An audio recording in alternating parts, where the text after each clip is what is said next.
अब हम रुद्र संहिता के पंचम खंड में प्रवेश कर रहे हैं। बातचीत चल रही है ब्रह्मा जी और नारद जी की, इधर कथा सुना रहे हैं सूत जी, बातचीत चल रही है सनकादि ऋषियों की और व्यास जी की। तारकासुर नाम के राक्षस को मार डाला था कार्तिकेय ने, उसके 3 बेटे थे। उन्होंने तपस्या करके ब्रह्मा जी से वरदान प्राप्त किया। तो वो कैसे मरेंगे? तो वो एक ही तीर से मरेंगे, एक ही शस्त्र से मरेंगे। शिव जी ने उनको मारा।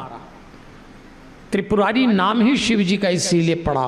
फिर शिव जी अपनी लीला में अन्य राक्षसों का वध करते हैं, बहुत सारे, शंखचूड़ का वध करते हैं। और वैसे तो शंखचूड़, तुलसी और विष्णु जी की सारी कथा देवियों और सज्जनों हम लोग सुनते रहते हैं। फिर एक अंधकासुर नाम का राक्षस, एक बार पार्वती जी ने शिव जी की आंखें बंद की तो पसीना निकला, पसीने की बूंदों से अंधकासुर बन गया।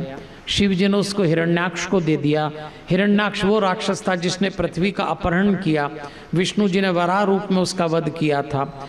अंधकासुर की मदद शुक्राचार्य ने की, नंदी ने शुक्राचार्य का अपहरण किया। ऐसा सब चलते चलते अंधकासुर का भी वध करते हैं। शिव पुराण में राक्षसों की वध की कथा शिव जी के साथ इसलिए बताई गई कि हम याद कर लें राक्षस कौन है, असुर कौन है, दुर्गुण। हमारे ही दुर्गुण असुर बन के हमें परेशान करते हैं।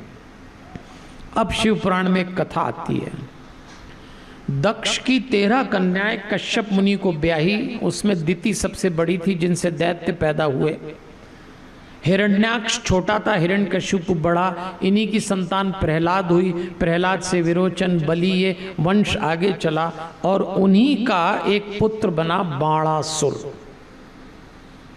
शिव जी को प्रसन्न करके उसने 1000 भुजाएं प्राप्त कर ली थी।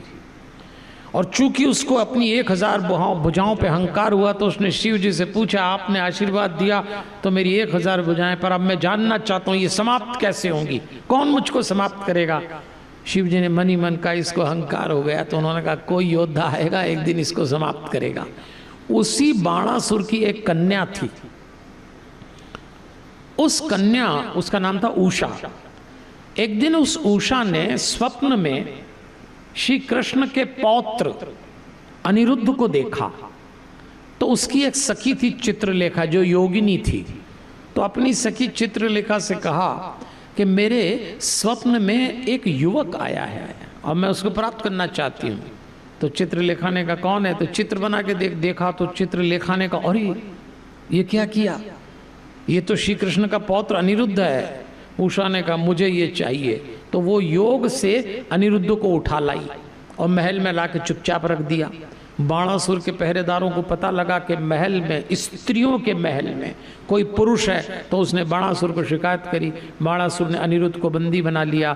अब युद्ध की नौबत आ गई। तो भगवान कृष्ण उधर से अपने परिवार को लेके आए, बलराम जी इधर से बाणासुर की तरफ से युद्ध लड़ने। भगवान शंकर आ गए कि उन्होंने वचन दिया था कि मैं तेरी रक्षा में, तेरी राजधानी के बाहर, तेरे राज्य के बाहर उपस्थित रहूंगा। अब इधर शिव जी, इधर कृष्ण जी, उनके युद्ध की भी चर्चा आई है। क्योंकि भगवान शंकर कल कह चुके हैं अपने भक्तों की मांग पूरी करने के लिए मैं अनुचित कर्ता भी बन जाता हूं। तो भगवान शंकर इनकी तरफ से युद्ध रख रहे हैं, युद्ध चल रहा है। तब उन्होंने कहा, कृष्ण जी ने, महाराज आपका शाप व्यर्थ न जाए, आप विदा हो जाओ। तब भगवान शंकर ने कहा इसको बहुत अहंकार है मेरे भक्त को, पर मैं इससे बंधा हुआ हूं। तो एक शस्त्र होता है जिसको जम्भ्राण शस्त्र कहते हैं, जम्भाई। हम लोगों को अंगड़ाई आती ना, तो एक शस्त्र है। तो शिव जी ने कहा एक काम करो, आप वो वाला शस्त्र मुझ पे चलाओ, मुझे एक क्षण के लिए अंगड़ाई आएगी, तब तक आप इसका निपटारा कर देना। ऐसे बाणासुर को पराजित करके जब मारने के लिए कृष्ण भगवान तैयार हुए तो शिव जी ने कहा मेरा भक्त है, मारो मत आप, ये समर्पित होता है, इसको छोड़ दो। तो ऐसे उषा का विवाह अनिरुद्ध से करा के भगवान लौट के आए। अपने मित्रों के साथ हंसते खेलते सब लोग द्वारिका लाए। और द्वारिका, ये भी एक कथा आती है। इस कथा से एक संदेश मिलता है कि भगवान अपने भक्तों की रक्षा करने के लिए आमने सामने होने को तैयार हो जाते हैं। सोचिए, आमने सामने होने को तैयार हो जाते हैं। तो हमें भगवान पे भरोसा रखना चाहिए। भगवान हमारे साथ खड़े हैं, फिर अन्य राक्षसों को मारते हैं। बहुत सारे दैत्यों के नाम आए, अब इतने दैत्यों के नाम याद आए, हम भी क्या करेंगे बता के, और आप भी क्या करेंगे सुन के, टाइम वैसे ही कम है भाई। पुराणों में नाम बहुत आते हैं, ये राजा, वो उसका बेटा, वो राक्षस, वो उसका बेटा। अब कितने नाम बोलूंगा मैं आपको। और आजकल नाम जान के करेंगे भी क्या? अपने रिश्तेदारों के तो नाम याद नहीं है, राक्षसों के नाम याद करके क्या करोगे? तो अपन तो जल्दी जल्दी आगे चलते हैं।